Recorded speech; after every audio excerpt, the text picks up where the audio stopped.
I said I do. Speaking from my experience and speaking from where I am today, I'm a mother to a 3.5-year-old. And she's the joy of my life. But I'm so worried at all times.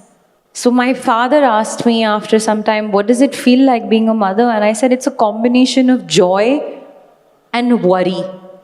I'm always worried if I'm being a good mother. Am I being a good enough mother? Am I saying the right things?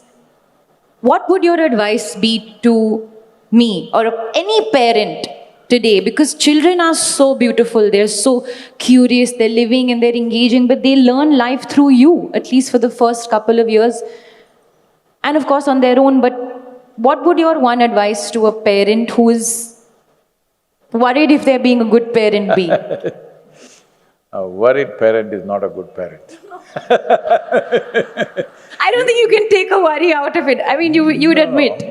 I'll come.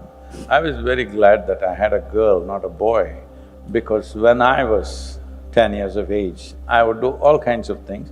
When I thought, if my child does this, how will I handle this? Fortunately, it was a girl, she never did those things.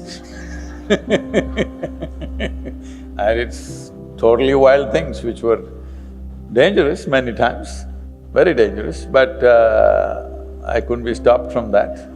So, when you said, I would like to look at life like that you must take it away from your life. The most important thing about life is to see it just the way it is, not my way, not your way, not somebody else's way. This is the problem. In this hall there are 1,000 worlds. Each one have their own world in their head and they will clash at some point. It's very important we see life just the way it is. Only if you see life just the way it is, effortlessly you will navigate your way through life. If I see it in my own way, I will bump into your walls. If you see it your way, you will bump into my walls. No, we must see it the way it is. Eyes are given to us not to see something, to see what's there. So then, what about my parenting advice thing that I asked you? See, when you have a child, first thing is, drop this idea that you have to teach something. I know you're a wonderful woman, but between you and your 3.5-year-old, what's her name?